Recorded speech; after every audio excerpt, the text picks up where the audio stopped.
Hello.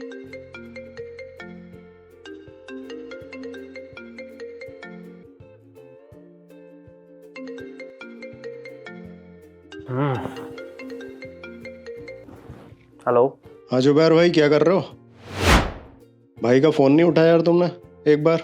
अरे नहीं bro, ऐसी बात नहीं है। वो बस आज बहुत इंपॉर्टेंट इंटरव्यू है तो मैं उसकी तैयारी कर रहा हूँ और बस मेरे को निकलना है। आई एम ऑलरेडी लेट, तो बस मैं देख रहा हूँ। इंटरव्यू देने जा रहे हो? चले जाना इंटरव्यू देने भी, जरा नीचे देख लो क्या चल रहा है, थोड़ा सा एनर्जी ले लो। अच्छा, ऐसा क्या हो रहा है? अभी देखता हूँ।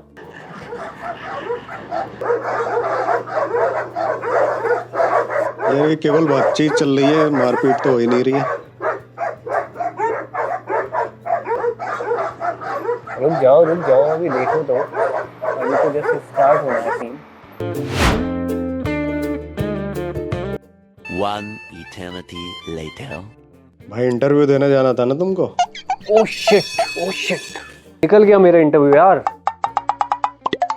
हाय गाइस, तो साथ में डिस्कस करते हैं कुछ ऐसे क्रांतिकारी तरीके जिससे हम अपनी और कुछ और लोगों की भी ज़िंदगी अच्छे से बर्बाद कर सकते हैं। आपकी आसानी के लिए इस वीडियो को हमने 3 पार्ट में डिवाइड किया है। फर्स्ट, कैसे बिहेव करना है जब आउटसाइड होंगे। सेकंड, कैसे बिहेव करना है जब आप घर पर होंगे। एंड थर्ड, कैसे बिहेव करना है जब आप जिम में होंगे। वन ऑफ द बेस्ट तरीका है ये जिंदगी बर्बाद करने का। इसको पूरी शिद्दत से अप्लाई करो अपनी लाइफ पे। आपको हमेशा ऐसा लगना चाहिए कि माँ बाप ने पैदा तो नहीं किया हमको, समुद्र में मंथन हुआ होगा, हजारों साल तपस्या हुई होगी, तब जाके हम प्रकट हुए, पैदा नहीं हुए। समाज आपको पूरा कीड़े मकोड़ों तरह देखना चाहिए। मार्केट में निकलो, हुडी डाले रहो कि कीड़े मकोड़े कहीं आपको देख न ले। रिक्शा वाले से भिड़ जाओ 5-10 रुपए के लिए, हवा निकाल दो उसके पहिए की। ठेले वाले फल उठा लो, कुछ बोले तो गाली गलौज करो, कह दो कि पूरे परिवार को उठवा लेंगे और पूरे ब्रह्मांड की सैर करवाएंगे बिना वीजा और पासपोर्ट के।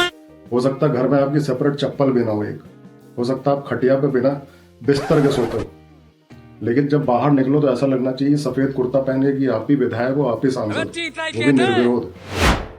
एक जवानी, अगर ये सब भी ना किया तो बेकार है जवानी। तुम राजा हो और ये सब प्रजा है तुम्हारी। अपना एटीट्यूड हमें बहुत सही रखना है। हाय हेलो सलाम दुआ तो करना ही नहीं है, और अगर कोई करे तो उसका जवाब भी नहीं देना है, उसे भी एटीट्यूड दिखा देना है। इसके अलावा हर वक्त ये सोचना है कि हम दुनिया की सबसे इम्पोर्टेंट पर्सनैलिटी हैं एंड पूरी दुनिया, पूरा वर्ल्ड हमारे खिलाफ है। कोई भी कभी भी हमारे खिलाफ षड्यंत्र रचा सकता है।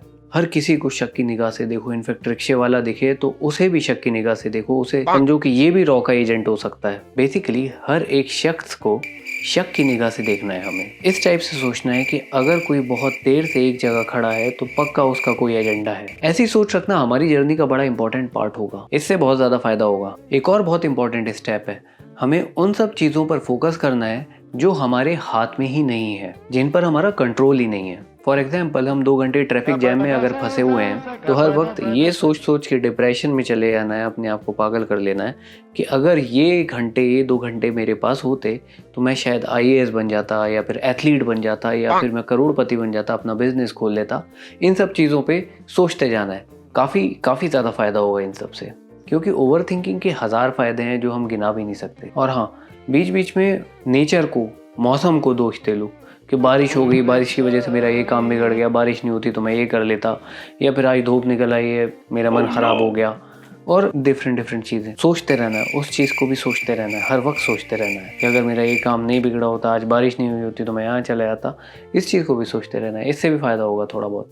अगर सोशल मीडिया पे किसी ने लाइक कर दिया, सब्सक्राइब कर दिया, कमेंट कर दिया, तो भाई ये कोई नॉर्मल बातचीत नहीं, इस पर सोचना पड़ेगा आपको सही से। किसी लड़की ने गलती से कमेंट कर दिया, स्माइली बना दिया आपकी पोस्ट पे, तो फिर ये भी सच्चा प्यार नहीं है तो फिर कौन सा है? आपके किसी रिलेशन में किसी दोस्त ने अगर कमेंट कर दिया है, फिर लाइक कर दिया, तो अभी उधार नहीं मांगेगा तो फिर कब मांगेगा? आपकी अपनी बंदी ने, आपके अपने बंदे ने किसी की सोशल प्रोफाइल पे अगर कुछ कमेंट कर दिया है, फिर स्माइली बना दिया, तो फिर ये घोर कलयुग नहीं है तो फिर कौन सा है?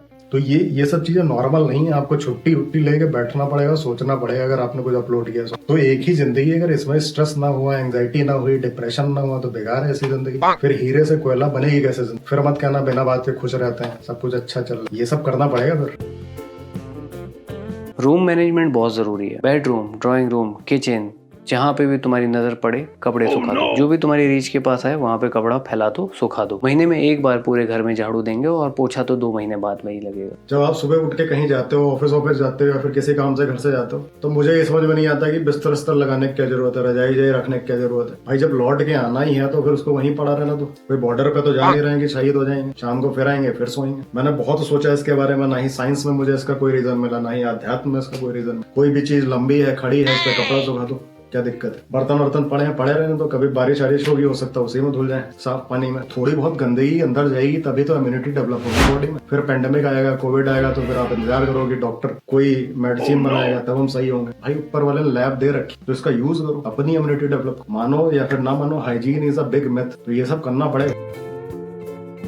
जिम में जाकर कोशिश करनी है कि कोई भी आसानी से एक्सरसाइज ना कर पाए, सबका ध्यान भटकाना है। सबसे पहले जाओ 2 मशीन्स पे कब्जा कर लो, एक पे अपना टॉवल रखो और दूसरे पे खुद बैठ जाओ। उसके बाद अपना मोबाइल निकालो और रील देखने लगो। और अगर कोई और तुम्हारा वेट कर रहा है हटने के लिए ताकि वो एक्सरसाइज कर सके तो उस मशीन से बिल्कुल मत हटो। इनफैक्ट उसके सामने ही मोबाइल देखने लगो या फिर मोबाइल पे कॉल पे बात करने लगो और जोर जोर से हंसो, ये बहुत फायदा करेगा।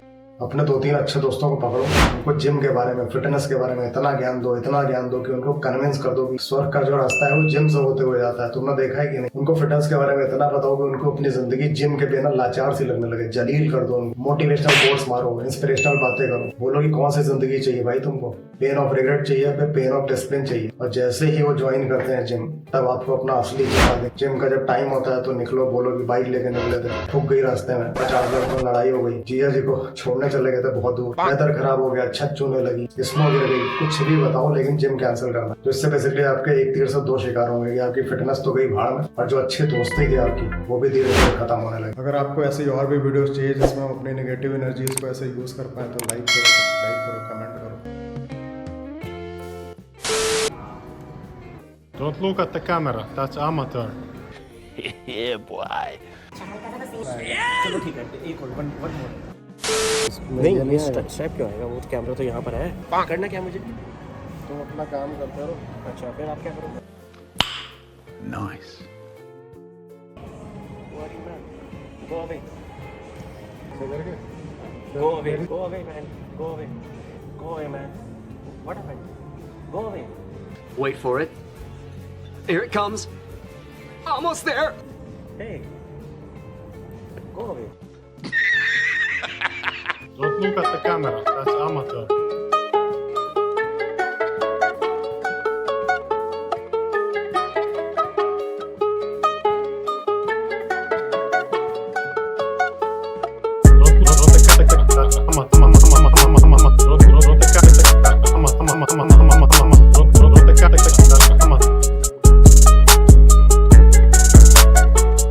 Don't look at the camera, that's amateur.